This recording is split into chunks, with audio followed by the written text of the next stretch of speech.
Alright, so I've actually been working on this project for quite a few days now, and then it hit me that I never really told you guys what the heck I'm doing. So I want to give this project a slight proper introduction, but as I've kind of discussed briefly before and in like my last big YouTube video, I finally got around to writing a pattern for my raglan cardigan tutorial. This time around I did choose to work with a slightly thicker weight of yarn, so this is like a number 3 DK. It's very similar to my original raglan cardigan, although this one is just a hair more lightweight. So originally I was using a fingering weight and then the mohair paired together, and then all in all we get this really gorgeous flowy drapey. At the time that I made the tutorial I wasn't really writing patterns like at all. So finally we finished up version number 2. She's gorgeous. Because I used a slightly thicker gauge of yarn, it doesn't have quite as much flow as the original top, but I kind of like it. Like I like having two different styles so that I'm not really just left with like whimsical all the time. I have something that's a little bit more standard. Probably like a week ago I went onto Instagram stories and I pretty much set up a poll asking you guys which buttons I should use for this top. Now I was really torn between these cutesy like green, pale green iridescent buttons. They're very plain, but then I also found these they're kind of like breathtaking, but they're like vintage, pearlescent, slightly textured, like there's a little bit of a design in the buttons, and all in all y'all voted on this one, so I decided to sew these on. They have this really subtle like wavy slight like spiral design in them, and they're actually textured, so I love that. As the light shifts they kind of have, you know, a little some to it. They're not super basic, but as you can tell with both my first raglan cardigan and the second one, they're both made with like short sleeves, which are kind of like my preferred method. I love the little cap sleeve option, but I did want to include within the pattern just a little bit more detail for those that would prefer to do a long sleeve cardigan, just because it's so simple, it's so easy. But again, I want to provide different ways for you guys to construct your top so that it's not just all the same thing. Some of us like short sleeves, some of us like 3/4 and then the full sleeve. So I wanted to make sure that I had another version where I have step-by-steps on how to attach sleeves and then continue working in the round. This cardigan has been so much fun to work with. I'm also using a new fiber that I'm planning to add into the shop, but of course before I launch it I wanted to test it out for myself, see how it's going to act, how it moves, how it works up and all that jazz. So the really exciting news is that for this cardigan the new fiber that I'm using is 80% superwash merino and 20% bamboo. Yeah, I have a bamboo option. I actually really love this, and I think technically this is labeled as a sock weight or like a fingering weight fiber, so it is very thin. If I'm making a long sleeve option, I need this thing to be very lightweight and breathable. So originally I tested out a few different hook sizes and they were cute, but I needed a little bit more airflow, so I settled on the 5.0 with a sock weight. I will say that my hands do be hurting after a few rows. Like holding such a thin weight of fiber is not something that I've been really accustomed to. Usually I'm like a DK weight girly. They've been cramping a little bit, but overall the result is so worth it because do you guys see this drape? And I haven't even blocked it yet. It feels so luxurious. The bamboo, you can really feel like a slight silky feel to it, and ever so slightly there's like this very subtle sheen to the yarn. Like right now with my studio lights on, you can really see kind of like that shine from the yarn.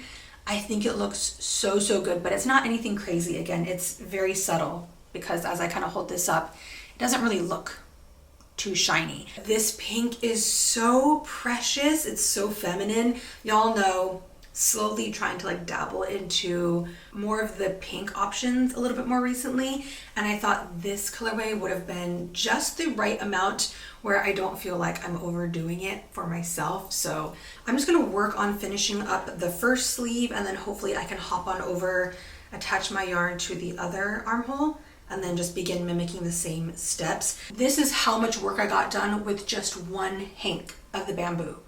I'm gonna leave the yardage here on screen. Again, I don't know exactly when the bamboo is going to launch on my shop, but I felt like that was pretty impressive, like to have this much of my little top completed with just one hank of the yarn.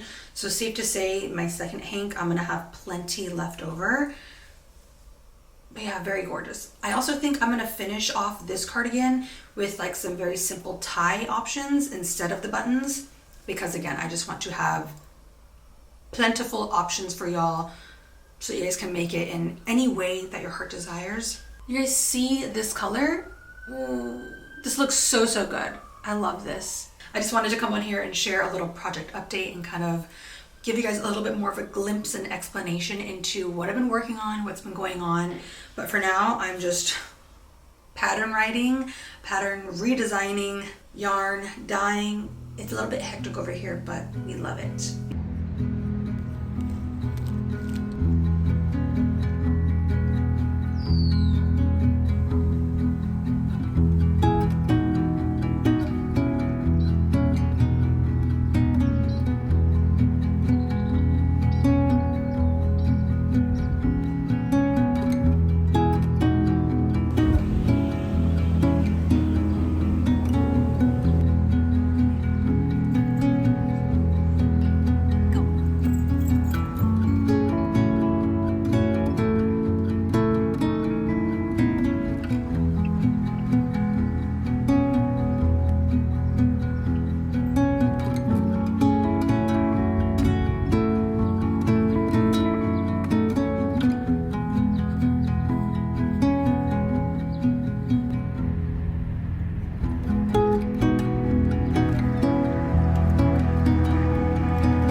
So I just took about a 30-minute drive outside of Boston. I think it's called Saugus. Somebody feel free to correct me in the comments. But I figured that since our beloved Joann is going out of business, I would pay her one last visit. So yeah, here we are outside of Joann. It's kind of crazy because so many of my videos when I first started this channel were me taking trips to Joann and Michael's to do like yarn reviews and to check out what was new and what was trending and to kind of give like my opinion on the new yarns. I've really missed doing those styles of videos, and obviously I don't really have that, or I don't really create that style of video anymore just because I don't really have these shops near me as well. And you know, business is evolving to different stuff, but very nostalgic. Oh, it actually makes me really sad. But anyways, I came here, obviously they're closing out the store, having really grand prices on everything, but I wanted to pick up some notions just to have on hand for like some future projects that I have in mind. Mainly, I want to stock up on like some zippers and just have different zipper options because I do want to start implementing zippers into like sweaters and jackets and stuff. So yeah, we're going to be perusing the store, seeing what we can find. I don't plan on spending too much time here just because I have other work to get done today. Yeah, I at least just wanted to pay my respects and say goodbye to the lovely Joann. You've treated us so, so well.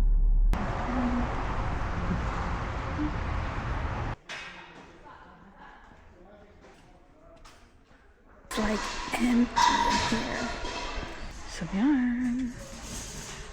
Whoa, that feels so good. Have I been missing out? Me having not been inside of a Joann in like almost a year. There's like new lines that I've never heard of. We have Draper James, merino wool and acrylic, beautiful. Draper James, who is that? But check out these shelves, like empty as hell. What do we got here? Mandala, beautiful, 60%. I don't really plan on picking up any yarn today. I kind of just wanted to see what they had. Bro, tell me I did not just drive all this way and they don't have one flippin' zipper, not one. Like, empty everywhere. Binding, literally the only thing on the shelf. Blanket binding.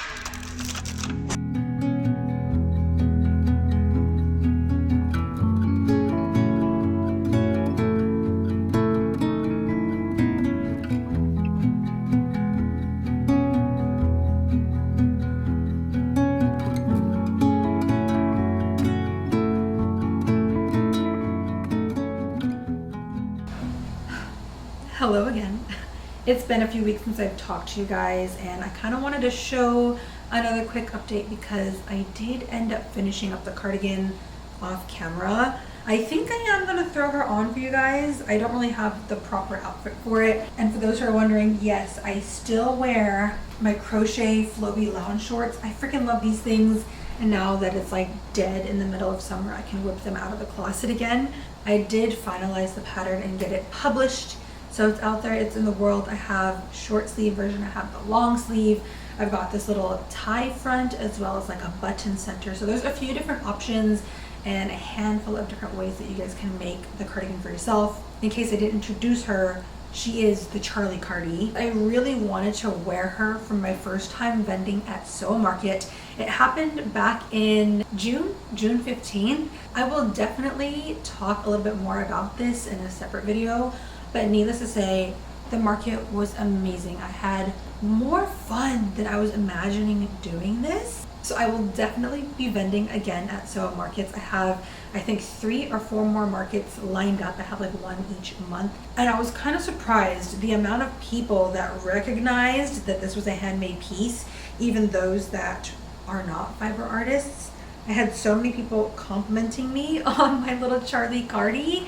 This is what those little tie fronts look like. And I feel like the execution is a 10 out of 10. Just a simple way to kind of undo it, take it off, or again, just kind of like, you know, tie her up really quickly. But as you can tell, I decided to make this a 3/4 sleeve instead of a full length. Again, it's just too hot. I don't really think I've been in the habit of making 3/4 length tops. I think they're just a little bit more feminine.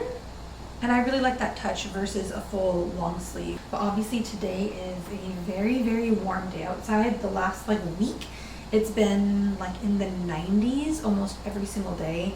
So we can't really wear the cardigan right now. It's just too toasty for that. The other day, I was digging around my entire house looking for this specific bandana. Like I spent a good, I want to say hour digging through every drawer, every box, every bin I had just to realize that this bandana was sitting right over here. But I wanted to bring her out of hibernation because I've been thinking about making a few more bandanas. I really like quick, easy projects. I think right now what's kind of hindering me and why I haven't been showing as much crochet as I have in the past is that so many of my projects are larger pieces and then I'm kind of getting to like a burnout point with them, and then I end up picking up a new big project and I'll get like halfway through that and then I get burnt out, and I just keep doing that with all of my whips.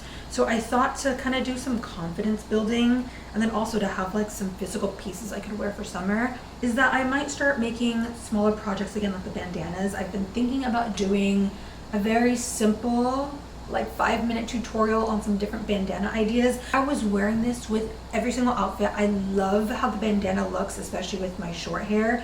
Granted, she's getting a lot longer, But as you can tell, I've been in the process of growing out my pixie cut, and it's an absolute mess. It's so thick and like it's too fluffy. There's no shape to her, and it's either I have her down like this or I can throw her up with like one rubber band, but the looks are not giving. I don't have a range that I could work with, so I thought that making some different bandanas in different colors and different options would help to kind of like expand the repertoire a little bit and make me not so sick of my hair, because as I said, there's just not too much I can do with her, and I'm not at the point yet to get a haircut. I'm just trying to grow it out. So previously I was using the Jody Long Lino Moda. I used this green shade, and then I also used this really bright like peachy pink colorway. But I have a few different skeins as well that I think would pair really well with a bandana. Like right here we have this Jody Long Flora. It's a cotton summer tweed, 100% cotton, but I thought this really bright pink, it's got a little bit of like peach, tangerine, some cream. This would be a really cute option. A more solid color or like tonal colored bandana. This pattern in specific was really made on the whim. I believe I made it when we were driving through Kansas while we were doing our week-long drive to Massachusetts. Sometimes I still cannot believe that we really did that drive. All in all, there's not really like a rhyme or rhythm to it. I was kind of just whipping something together, but I would like to kind of like revamp this, modify it a little bit. Kind of just want to play with some fiber. I haven't crocheted in a couple of days and I'm fiending for it. I'm itching for a little crochet action. So I think I'm just gonna finish out the video by starting yet another project.